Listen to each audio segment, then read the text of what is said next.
buenas tardes, señores y señoras. Tengo el placer de contar nuevamente con un invitado que ya echábamos en falta.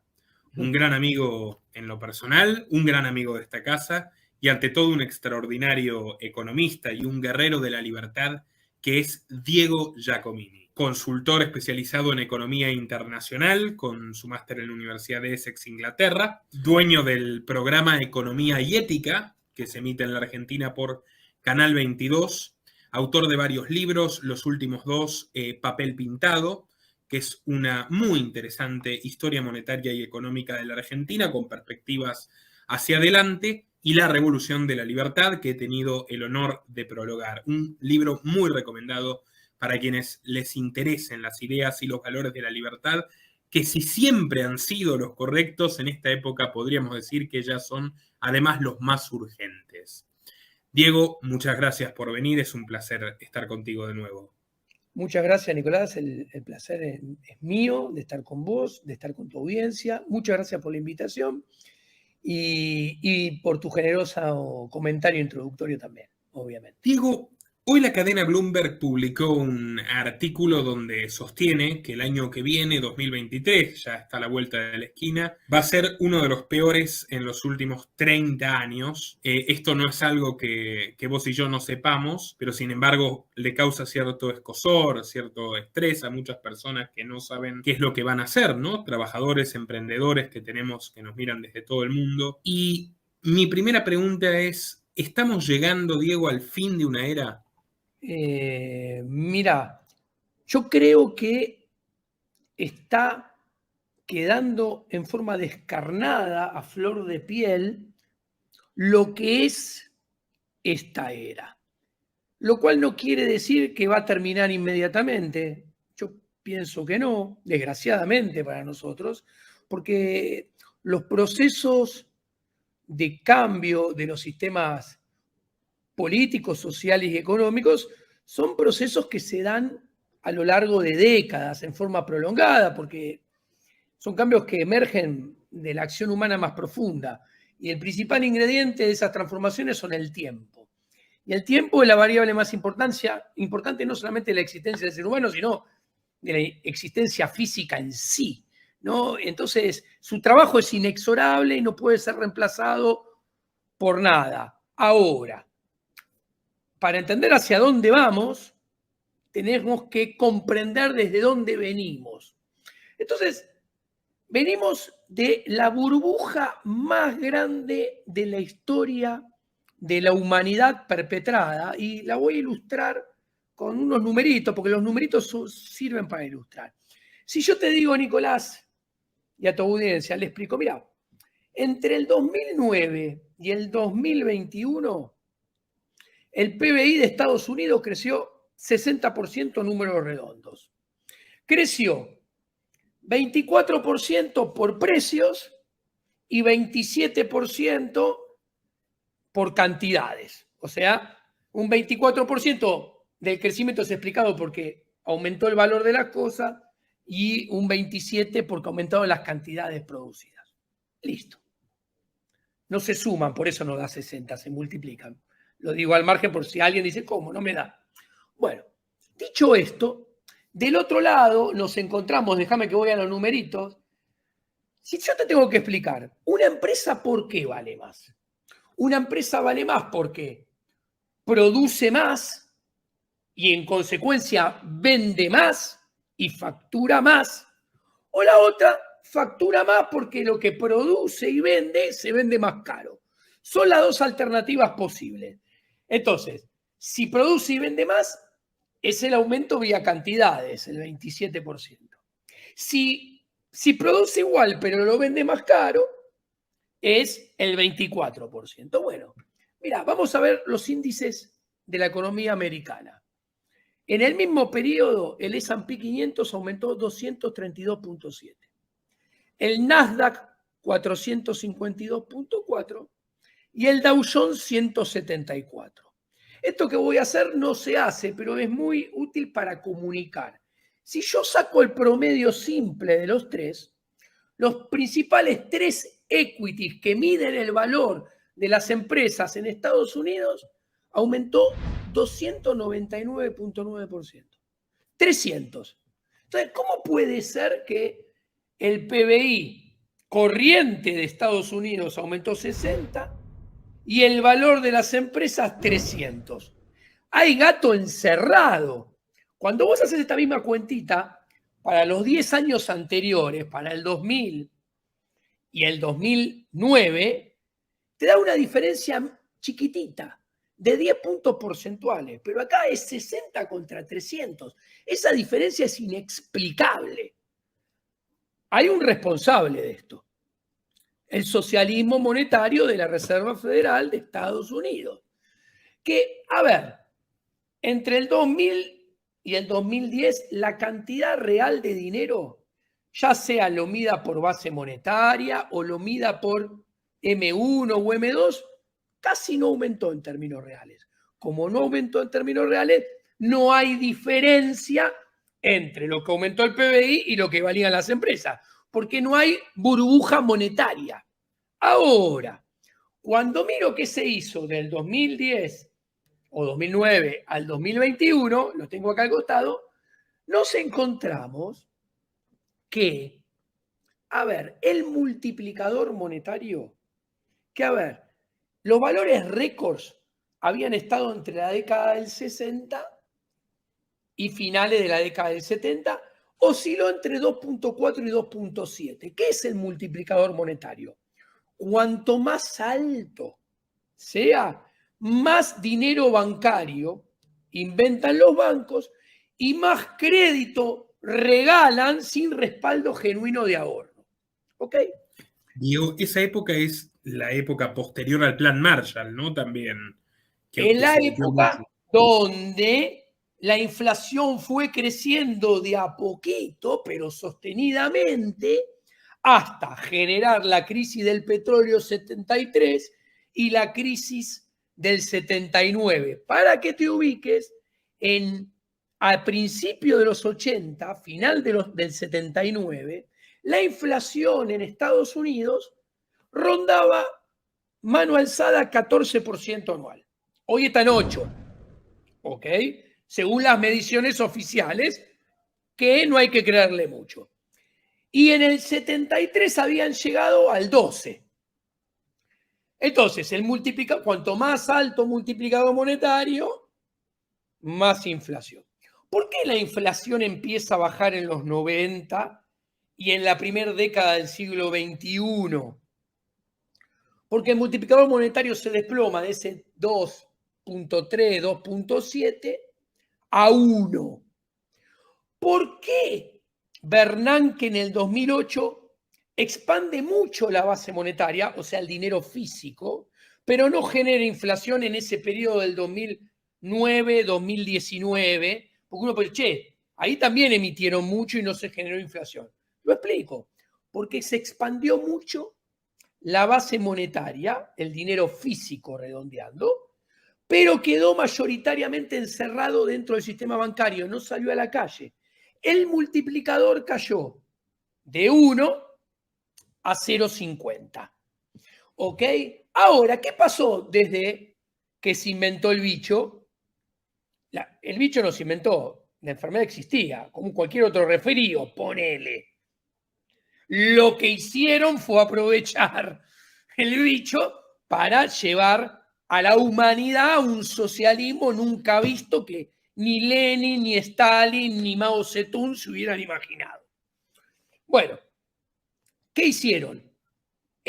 Los bancos asociados inmoralmente con la Reserva Federal le empezaron a regalar dinero a todo el mundo. El multiplicador pasó de 0,5 a 3,6. Máximo histórico de toda la vida del dólar. Entonces, ese es el termómetro que aumentó por 3 el dinero bancario, por 3,5, y por 2 el dinero físico. En términos reales. O sea, los dos canales por primera vez de expansión monetaria operaron juntos al mismo tiempo. Por eso aparece con mucha fuerza la inflación. ¿Y cuál es el punto? Vos cuando tenés una enfermedad tenés que tener un buen diagnóstico de la enfermedad, tenés que saber qué virus es para recetarle el remedio adecuado. Si vos le pifiás en el diagnóstico, te vas a equivocar con la medicina y la enfermedad no se va a curar. Cuando yo miro esta inflación, si yo te digo que redondeando, el dinero bancario se multiplicó por más de 3, 3,5, y el dinero físico casi por 2, la inflación es principalmente causante por ese dinero que todos los bancos prestaron a 30 años a tasa cero. Entonces, tenés que subir la tasa de interés, que es lo que hace la Reserva Federal de Estados Unidos, que sube la tasa nominal, que se llama overnight, de un día, de los fondos federales, de corto plazo. La pregunta es, ¿sirve o no sirve para bajar esta inflación? Sencillo. La tasa de interés que mueve no está en el multiplicador. No impacta directamente en el multiplicador. Entonces, vos subiendo esa tasa de interés, no lográs bajar el multiplicador. Lográs bajar la base monetaria, pero no lográs bajar directamente ni el multiplicador, ni en consecuencia M1, que es depósitos a la vista, ni M2, que es sumándole plazo fijo. Entonces, si en instrumentos que suben no baja el causante de inflación, la inflación no va a bajar rápidamente. Acá tenemos que explicar por qué sucede esto. Primero, entonces tenés un problema inflacionario persistente y me imagino que habrá gente en la Fed que es consciente que no están aplicando una solución como debe ser. obviamente. ¿A qué se debe? Primero, lo vas a entender en un segundo. Vos me preguntás, Diego, vos tenés el diagnóstico del origen de la inflación. ¿Cuál sería el remedio? El remedio sería aplicar una medicina que baje el multiplicador. Tiene nombre y apellido eso. Subir el coeficiente de encajes. Ahora, si yo subo el coeficiente de encajes, lo que hago es reducirle el negocio a los bancos. Es reducir la masa prestable de los bancos. Es disminuir su capacidad de préstamo. Ahora, y el crédito en Estados Unidos ha aumentado mucho el crédito al sector público, pero no tanto el sector privado. O sea, si yo mitigo el crédito fuertemente, el principal damnificado es el sector público en sus 3 niveles: nación, provincias, estados en este caso, y municipios. Es muy sencillo. Para llevarlo al nivel de entendimiento más básico, entonces la Fed, es decir, el Estado, el Banco Central de los Estados Unidos, el más poderoso del mundo hasta el día de hoy, está evitando encontrar una solución para el problema de inflación que destruye el poder adquisitivo y de ahorro de la gente, porque eso implicaría recortar el negocio de los bancos, que en este momento a lo que se dedican fundamentalmente es a prestarle al Estado para que gaste más de lo que tiene. O sea, es totalmente un círculo vicioso. Exactamente. Aparte, si le pongo números para que tu audiencia lo vea, si yo te digo que en los últimos años el gasto público de Estados Unidos en términos del PBI aumentó 10 puntos porcentuales, si yo te digo que Massa acá en Argentina se vuelve loco para lograr un déficit primario de menos 2,5, antes de intereses, que si le agrego intereses es un déficit de 4% del PBI, yo te tengo que decir que Estados Unidos tiene un déficit fiscal de 16 puntos del PBI. O sea, tiene un déficit fiscal, o tenía, 4 veces más grande que el argentino. Y ese déficit fiscal hay que financiarlo. El gasto público, que aumentó 10 puntos porcentuales, hay que financiarlo. Entonces, la Reserva Federal no puede matar el crédito, porque el primer damnificado de matar el crédito es o son los estados americanos en todos sus niveles, que financian su exceso de gasto, financian sus políticas públicas crecientes que cada vez se intrometen más en la vida de los ciudadanos a lo largo y a lo ancho de su cotidianeidad en forma sistemática, creciente y permanente. O sea, para bajar la inflación, en resumida cuenta, necesitarían matar el negocio de la política.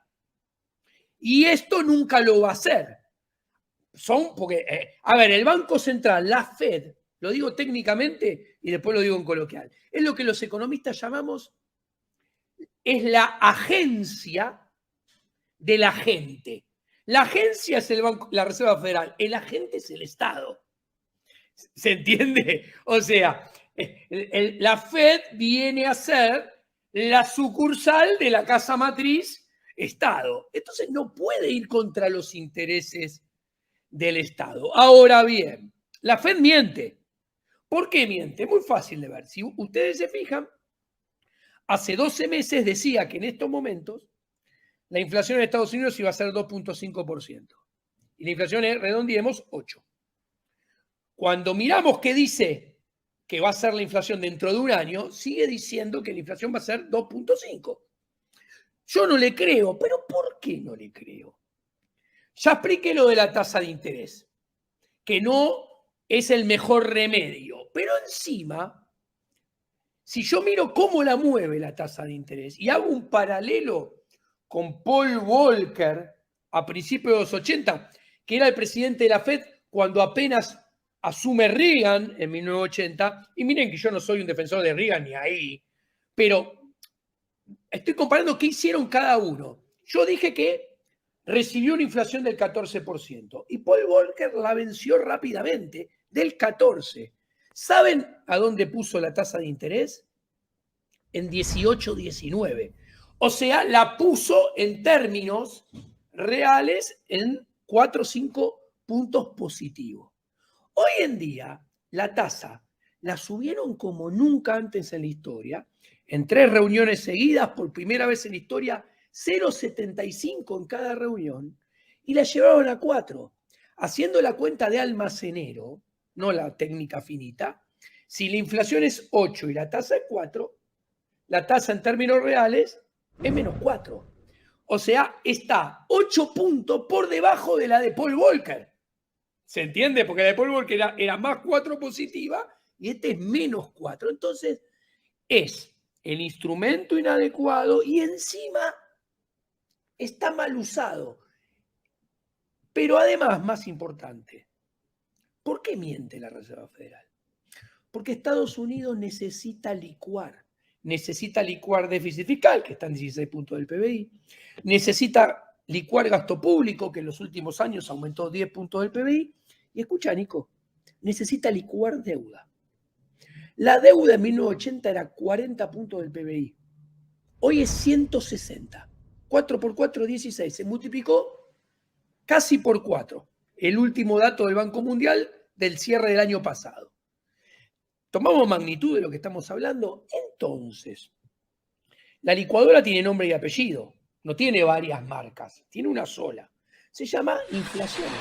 Entonces la Fed va a vender que lucha denodadamente y que se preocupa por la inflación, pero por debajo de la mesa, si le trajeran un cheque en blanco que dijera que haya inflación de entre el 5 y el 6%, durante 5 años seguidos, asegurándoles que los bonos del Tesoro americano no se desploman y que los rendimientos de la bolsa empatan y le ganan a la inflación por un pelito, yo creo que firman todos corriendo. Ahora, yo siempre digo, 4% de inflación en 25 años, 4% anual de inflación en 25 años, que es lo que nos vendieron en las últimas décadas, sobre todo acá en los países emergentes. Hemos escuchado en Paraguay, en Chile, en Bolivia, en Perú, no hay inflación, porque hay 4% de inflación anual. Ya está vencido, ya no es un problema. Señores, 4% de inflación anual es 200% de inflación en 25 años. Quiere decir que si yo un vaso de coca lo pago $1, hoy, dentro de 25 años le voy a pagar $3. Y eso me quieren decir que no es inflación. O sea, acá tomamos magnitud de la mentira en la cual hemos vivido todos estos años. Es otro Entonces, impuesto, además. O sea, la inflación hay que entenderlo como otro impuesto que golpea a los más pobres. Y lo más increíble de todo, Diego, es que estén tomando todas estas decisiones absolutamente destructivas de la economía real, del mercado, de los privados, de los empresarios, de los trabajadores de verdad, que son los que sostienen esta farsa, cuando los impuestos son más altos que nunca. Entonces, no hay botín que les alcance. Es la demostración de que ya no es solo que el Estado es un administrador incompetente, es que es voraz, que no puede parar de crecer. O sea, hasta que explote todo por los aires, no van a parar. es muy interesante y muy atinado lo que decís. ¿Por qué? Porque yo la inflación, además de ser un impuesto que le pega a los más pobres, a mí como liberal radical, lo que más me gusta todavía detallar es que no lo puedo evadir. ¿Por qué? Porque yo quiero evadir ganancias e IVA, trato de trabajar sin factura. Yo trato de evadir ganancias e IVA lo más que puedo, trato de hacer pagos en efectivo y escaparle al débito automático. Ahora, a la inflación no le puedo escapar de ninguna manera, no la puedo evadir. Entonces esto es muy interesante, porque cuando vos decís no hay botín que los conforma, están yendo por lo último. ¿Qué es lo último? Lo último de todos es voy por la inflación, porque ya tengo las alícuotas entre el 45 y el 52% en términos, sumando todo, de presión tributaria, no las puedo subir más porque me van a echar del poder.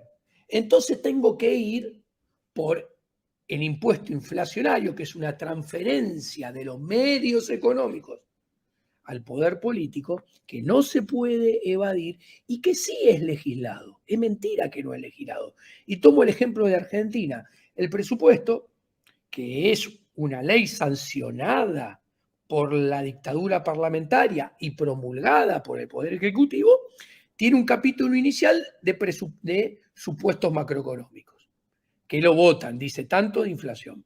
Después tiene un capítulo de colocación de deuda, que no es otra cosa que impuestos futuros. Y después tiene un capítulo de financiamiento donde se lo autoriza al Banco Central a emitir determinada cantidad de dinero. Y cuando se proyecta la recaudación nominal de IVA, de ganancia, de ingresos brutos, del impuesto que le quieras poner nombre y apellido, tiene incluida la inflación. Entonces es legislado. Los conservadores pseudo-liberales que dicen que no es legislado se equivocan. Lo importante es que no puede ser evadido. Y si hay una agenda, y esto hay que meterlo en la agenda del 2030, por más que no sea explicitado, es implícito. Si en todo el mundo han decidido ir después de una mega emisión monetaria por el impuesto inflacionario masivo, eso es un accionar coordinado. A ver, el Banco Central Europeo actúa en concordancia con la Reserva Federal de Estados Unidos, con el Banco de Canadá, con el Banco de Japón, con el Banco de Australia. Más allá de diferencias en algún timing y en intensidades, todos han aumentado estrafalariamente la masa monetaria en los últimos 10 años. Y la inflación, su correcta definición, es el aumento sostenido y sistemático de la cantidad de dinero, porque más tarde o más temprano se va a convertir en caída del poder adquisitivo del dinero. Y si el poder adquisitivo del dinero cae y hay destrucción de riqueza, que la está habiendo y va a haber más, porque toda burbuja que es inflada artificialmente después se tiene que pinchar para desinflarse. Y eso implica que los activos cuyo valor fueron inflados artificialmente, y acá entra el S&P 500, el Dow Jones, el Nasdaq, cualquier otro índice, inclusive activos de la economía real, como pueden ser el mercado inmobiliario, con sus diferencias entre países, entre provincias y entre municipios, van a tender a la baja. Ya empezaron. El Case-Shiller Index, que mide el valor de las propiedades en Estados Unidos, en las principales 20 ciudades, en los últimos 3 meses cayó. Y va a seguir cayendo.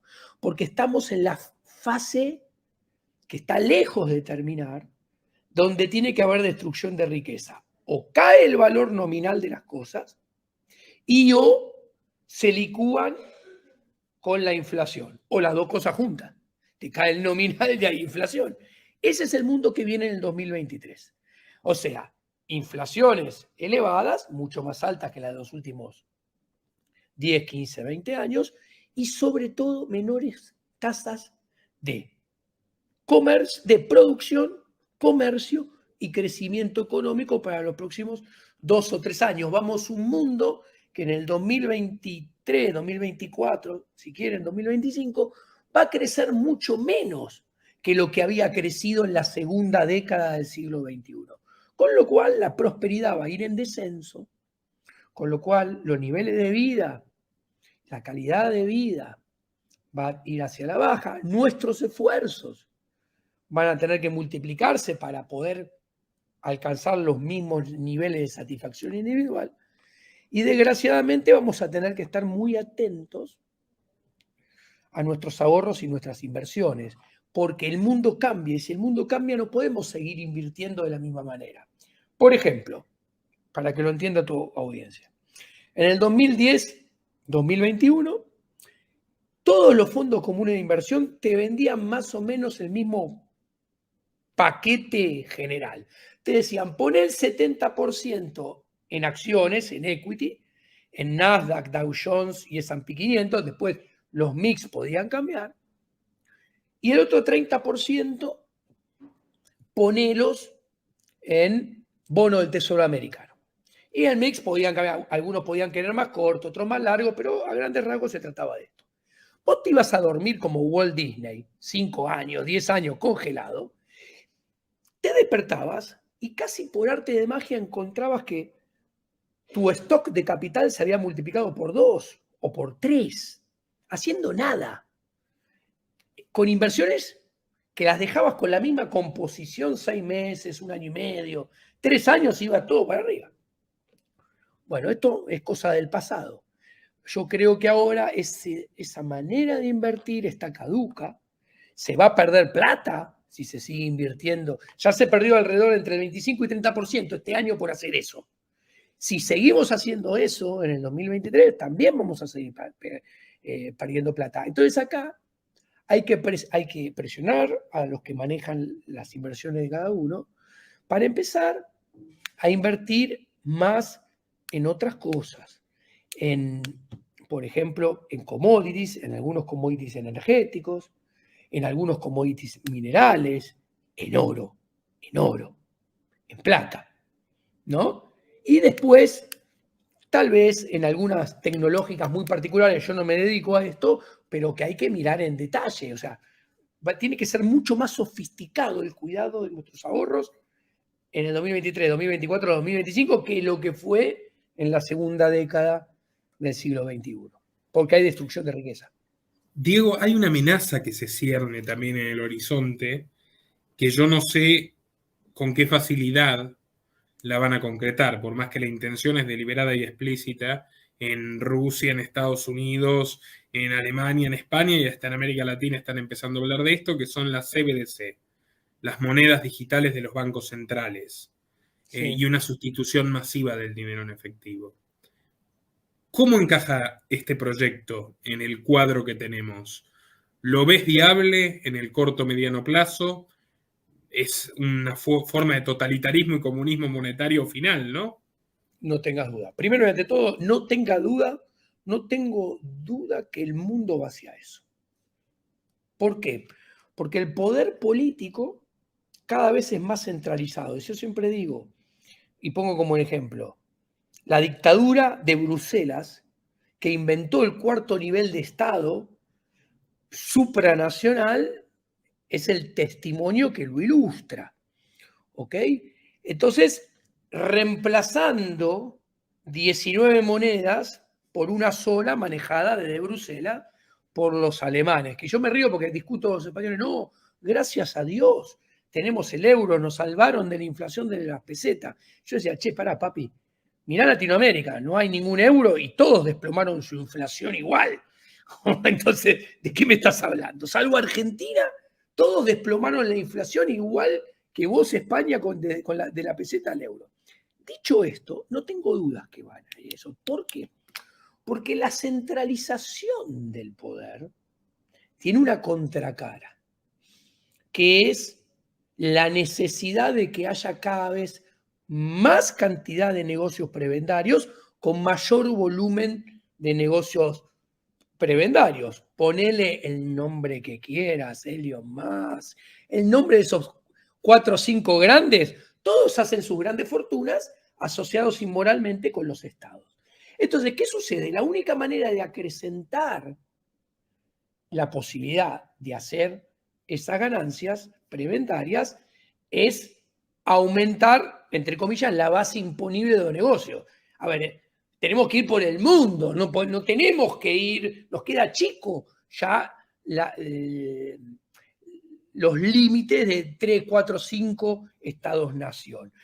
Y para ir por el mundo y poder hacer negocios coordinadamente por el mundo, tiene que haber un poder centralizado que actúe en forma coordinada por todos lados. Entonces, hay que eliminar el dinero físico, porque eliminar el dinero físico no es otra cosa que agrandar la base imponible sobre la cual, uno, se hace negocio prebendario por un lado, dos, o sea, eso el sector privado inmoralmente asociado con los bloques del Estado, y dos, es aumentar la base imponible a partir de la cual se le cobra impuestos y se recaudan ingresos fiscales. Entonces, además, no solamente es agrandar la base imponible, sino que es una frase tétrica, eficientizar la recaudación. No hay nada peor que un Estado eficiente o que pretenda... Es que los ladrones te dejen de robar con navaja y empiecen a entrenarse militarmente y te roben con rifle de asalto y caigan en sogas adentro de tu casa como Exacto. grupo comando. Es así. Entonces, agrandan la base imponible, aumentan exponencialmente la capacidad y la eficiencia recaudatoria. Entonces, no tengo duda que van a eso. ¿Por qué? Porque le conviene al poder político cada vez más centralizado y al poder económico cada vez más concentrado que está inmoralmente asociado. Como buenos liberales radicales, sabemos que el liberalismo radical es la lucha concentrada contra el poder político centralizado y el poder económico concentrado. ¿Por qué? Porque esos dos poderes, ¿de qué se nutren? Se acrecientan a partir de cercenar y avanzar sobre nuestra propiedad privada y sobre nuestra libertad. Por eso tenemos que luchar contra ellos. Diego, acabas de traer un tema a colación que me parece interesante destacarlo. Vos tenés un auge de políticos supuestamente contestatarios, Giorgia Meloni en Italia, por ejemplo, bueno, Bolsonaro que ha sido derrotado, tal y como vos y yo habíamos pronosticado, Caste también en Chile, largo etcétera, ¿no? Milei en Argentina. Sí. Ninguno de estos políticos, ni Trump tampoco, ninguno de ellos están tomando la bandera de defender el dinero en efectivo. Ninguno de ellos ha tenido un solo pronunciamiento en contra de los proyectos de mayor bancarización. Al contrario, todos traen propuestas que implican de una u otra forma más bancarización. Creo que es una buena vara de medir para darte cuenta que no hay absolutamente ningún espacio político que defienda realmente tu libertad. Ninguno, absolutamente nada, ninguno. El dinero cash, que es lo que hay que defender, la evasión implícita en el dinero cash, que es lo que hay que defender. El dinero cash es un muy potente instrumento de agorismo y contraeconomía. Lo vamos a tener que defender nosotros. Gracias a Dios, una paradoja, porque yo no soy creyente, no sé, es un uso y costumbre esa frase en realidad, ¿no? En Latinoamérica, por suerte, ahí corrijo la frase, por suerte nos es más fácil luchar por la subsistencia del dinero cash. La gente tiene que tomar conciencia que es vital, es trascendental, es un mojón irrenunciable el dinero cash. Que no usemos dinero cash es que el Estado sepa absolutamente todo lo que hacemos, qué compramos, qué vendemos, a qué precio, a qué cantidad, para llevarse mínimo la mitad. Eso es lo importante. Y con esa mitad sernos más esclavos, más siervos. Entonces, tenemos que tener mucha conciencia. Mira, yo tengo trato con gente del mundo bancario. Y esto, cuando vos hablas con los empleados, no con los banqueros, y ahí traes una diferencia, porque la literatura que vos y yo conocemos, desgraciadamente, y a propósito, adrede, está escondida. Los tipos te dicen, no, y es lo que tiene que ser, que todo sea electrónico para que todo el mundo pague impuestos. Me lo dicen a mí en la cara. Imagínense la ingenuidad que tienen que tener para decírmelo a mí en la cara eso, ¿no? Los tipos piensan eso, ¿no? Pero bueno, es parte del adoctrinamiento. Capaz cobran 2 pesos más de bonus cuando llega fin de año, pero no pasa más de eso, ¿no?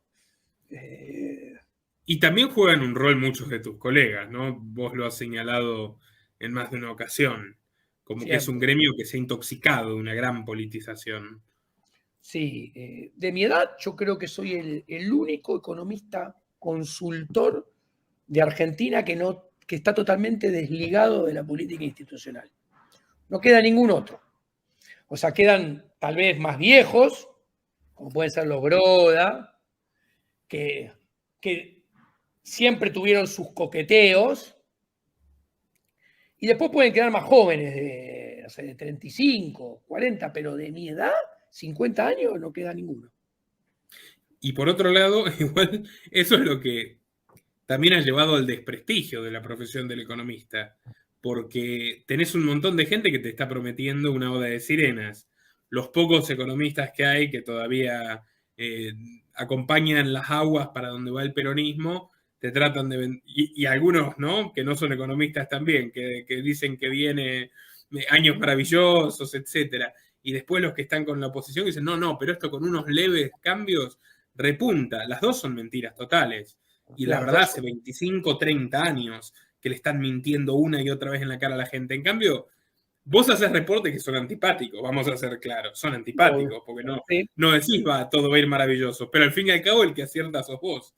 Recomiendo, por cierto, a los argentinos un artículo que escribiste sobre el plan de Massa y la bomba que es inevitable de contener, que se ha estado gestando estos años, publicado en Infobae la semana pasada. Muy, muy buen artículo para tenerlo presente. Se llama El Horizonte Monetario, o El Horizonte Monetario está comprometido, creo que él está comprometido, creo que me lo sacaron, no importa.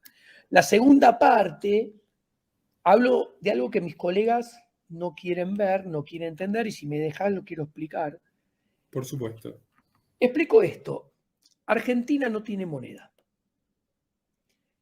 ¿Y por qué no tiene moneda? Para tener moneda tenés que tener demanda de dinero. Y la demanda de dinero tiene 2 tramos. O demandás dinero para producir y comerciar, o demandás dinero para ahorrar. Esas son las 2 grandes vertientes de la demanda de dinero, explicado sencillamente. Bueno, la tasa de crecimiento de la economía argentina en los últimos 12 años es 0.4. O sea, la demanda por motivo transacción, que es producción, comercio, no crece. Listo. Demanda por motivo ahorro, no tenemos. Los argentinos no ahorramos en pesos. Si no ahorramos en pesos y ahorramos en dólares, cada vez que decidimos pasarnos al dólar para ahorrar, que está muy bien, porque es proteger nuestro consumo futuro, el ahorro presente, cae la demanda de dinero, porque nos sacamos los pesos de encima y vamos detrás de los dólares. Entonces, ¿qué sucede? Al caer la demanda de dinero, porque no queremos ahorrar en dólares, se produce un exceso de demanda en el mercado de dólares. ¡Pum! Salta el tipo de cambio. Y en el mercado de pesos, al caer la demanda, cae el poder adquisitivo del dinero. Sube el tipo de cambio. ¿Cuál es el problema?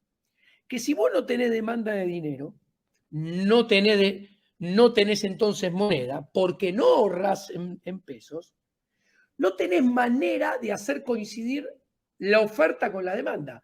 porque la demanda te cae sistemáticamente y recurrentemente cada vez que ahorramos en dólares. Entonces, como no, cuando te cae, la diferencia entre esta mano que te cae y esta que la oferta es suba el dólar inflación, porque es poder adquisitivo del peso. Y esto es explosivo. Para que no fuera explosivo, necesitaríamos que desde el momento inicial, todos, como por arte de magia, ahorremos en pesos los argentinos para que haya demanda de dinero y no suceda nada de lo que estoy explicando. Y eso no va a pasar nunca. Entonces, nunca vamos a ahorrar en pesos, nunca vamos a tener demanda de dinero, nunca vamos a tener moneda. Y como nunca vamos a tener moneda, nunca vamos a tener sobre qué poder hacer política monetaria eficaz. O sea, política monetaria que baje la inflación. Por eso la inflación solamente aumenta. Cuando nosotros miramos la inflación bien desde el 2002 a la fecha, en Argentina nunca bajó la inflación, siempre aumentó. Y atenti, el Banco Central siglo XXI, que empezó el 1 de enero del 2002, o sea, ya tiene 21 años, está haciendo lo mismo que el Banco Central siglo XX, en sus primeros 21 años, entre 1935 y 1956, pero mucho peor. O sea, está generando más inflación y más rápido que aquel Banco Central, lo cual es lógico, porque mi hija tiene más repudio por el peso que mi abuelo. ¿Por qué? Porque hay un camino de saqueo de la casta política de 70 años en el medio, lo cual Permitime decir, es un espejo para donde se tiene que mirar el resto del mundo, la Argentina. Porque exactamente. si vos mirás la línea temporal, lo sabes mucho mejor que yo. No siempre tuvimos 100% de inflación en Argentina. Hubo hiperinflación en el pasado, pero hace algunos años se empezó a normalizar que haya 20%. Y en algún momento se empezó a normalizar que haya 10%. Y terminamos en el 100 anual en un puñado, en un lustro realmente. Pasamos del 20 y pico al 100, o sea, del 20 y pico al 40 y pico, al 50 y al 100. Bueno, es lo que vos decías. Los otros países, de manera más moderada, pero igual, les ha pasado algo muy similar. Se acostumbraron al 4, no es inflación, claro que sí es inflación. Después ya 4 es 7, después ya es 10, como es ahora. Y la Argentina está a la vuelta de la esquina en rigor. O sea, es como un espejo del futuro de lo que va a pasar con Estados Unidos, con Europa y con el resto de América Latina si se continúa con este rumbo suicida de seguir confiriéndole potestades y legitimidad a un Estado criminal que te machaca. Exactamente. Y paradójicamente en esa nota entonces explico que vamos a terminar igual que la otra vez, que terminamos en un Rodrigazo, terminamos en la década del 80, pero antes, más rápido, con un entramado socioeconómico mucho peor que de aquella época, o sea, mucho más abajo. Ahora, lo dejé abierto a propósito porque no me entraba en espacio físico. Paradójicamente, el liberalismo radical es el único que da la solución a este problema. A ver, Argentina para volver a tener moneda, antes tiene que hacer un montón de reformas estructurales. Esas reformas estructurales que te nombro, tenés que sacarte 2 capas de Estado de encima, tenés que achicar la base imponible, tenés que bajar las alícuotas, tenés que reducir los impuestos, tenés que bajar las regulaciones, tenés que sacar las trabas al comercio internacional, tenés que ir por tratados bilaterales de total libre comercio, tenés que poner una nueva moneda después de haber hecho todo eso con un patrón oro. Todo eso es posible después de la secesión. O sea, yo siempre doy el ejemplo que me gusta, porque no me gusta dar ejemplos que coincidan con provincias. Si el Alto Valle del Río Negro se secesiona, se saca mínimo 2 niveles de Estado de encima, mínimo 180 estados de 180 impuestos de encima, las alícuotas lo puede bajar a la mitad, puede sacarse todas las trabas al comercio, puede firmar tratado de comercio bilateral con quien quiera y llegar al Pacífico rápidamente, con total apertura. se saca el endeudamiento de encima de Argentina, con lo cual le baja el costo de capital, hay inversión, le baja el riesgo. Puede poner un sistema monetario patrón oro 100% encajado, ¿ok? Y con las exportaciones, ¿sabes el oro que va a acumular? Bueno. Diego, a ver, no lo van a... A ver, si nos han machacado con el adoctrinamiento escolar, con el adoctrinamiento universitario, con el adoctrinamiento mediático, con la idea de la integridad nacional, es para que no te des cuenta de que realmente la solución está en dividir el poder, en desconcentrar el poder. Y la tendencia mundial, mirá qué paradoja, ¿no? Con esa mentalidad cuadriculada que tienen los nacionalistas, de no, la banderita, etcétera, y el poder central, ¿a qué ha ido? A que se disuelva el poder nacional en un poder internacional, que es lo que acabas de describir, que es la Agenda 2030, que es la concentración extrema del poder económico, que es el lobby mundial de estos empresarios de Silicon Valley, por ejemplo, ¿no? O sea, la secesión es justo lo contrario, la secesión es la salida del globalismo estatista, socialista, neurótico. Bueno, es muy interesante porque hoy justo discutí con alguien de esto, alguien liberal radical, y yo le decía, mira, primero me acordaba de Lord Acton, no se lo dije, pero le decía, yo soy muy consciente que lo que planteo se puede dar en 50, 60, 70, 30 o 80 años, no lo sé. Ahora, ¿desde cuándo hay que discutir solamente lo que es posible en el corto y mediano plazo? Todo lo contrario.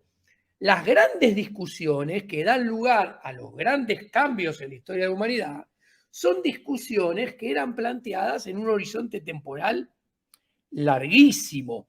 De hecho, el liberalismo empezó a deslegitimar la monarquía, empezó a deslegitimar la esclavitud, y ninguna de las dos cosas se cayeron en 10 minutos, ni en el mediano ni en el corto plazo. Se empezaron a caer 100 años después. Listo. Dicho esto, mirá qué lindo paralelo. Cuando se empezó a deslegitimar todo esto, por ejemplo, Luis XIV, Luis XV no estaban todavía. ¿Qué quiero decir? Se empezaron a discutir estos temas antes que se llegara al apogeo de la putrefacción del sistema que se procuraba deslegitimar. O sea, se empezó a deslegitimar y el sistema siguió operando en el sentido contrario que buscaban aquellos liberales. Yo soy muy consciente que esto es lo que va a pasar. El mundo va a la Agenda 2030. Pero esto no quiere decir, desde mi subjetividad, que no tenemos que discutir secesión. No, todo lo contrario. Hay que discutir secesión porque mientras discutamos secesión online, vamos a tener los resultados más funestos de su antítesis, que es la centralización del poder. Entonces, cuando ya sea agobiante la calidad de vida que surja de la maximización de la centralización, las ideas y discusiones ya van a estar sobre la mesa. Absolutamente. Yo no lo voy a ver, pero bueno. Andás a ver. Es un mundo muy convulsionado, que no ha perdido la capacidad de sorprendernos. Y va a cambiar más rápido que aquella experiencia del siglo XVIII, eso tampoco tengo duda.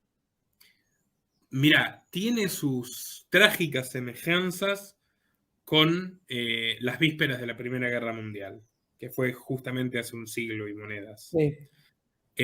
Vos te pones a mirar el mapa geopolítico que se empieza a fracturar, las hegemonías que empiezan a disputarse, proyectos muy, muy ambiciosos, que en realidad detrás de eso está el miedo de líderes políticos, el miedo de oligarcas, empresarios que no quieren competir, y hay que ver si no se les cae el castillo de naipes, como bien sabemos que le suele ocurrir inexorablemente a los planificadores y a los ingenieros sociales.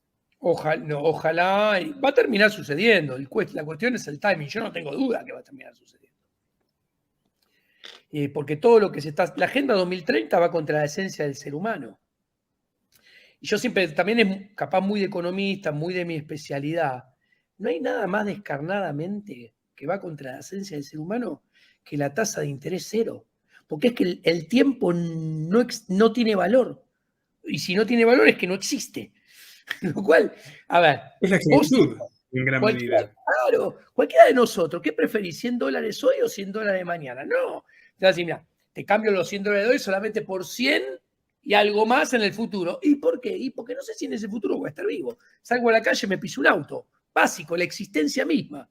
Bueno, eso es lo que han birlado todos los bancos centrales asociados con estos estados que nos llevan a la Agenda 2030. Y muy cierto, una de las primeras veces que te entrevisté, ya hace como 3 años, Diego, Sí. cuando conversamos sobre el manifiesto comunista. Y la verdad es que los 10 puntos del manifiesto comunista se han cumplido de manera extraordinaria.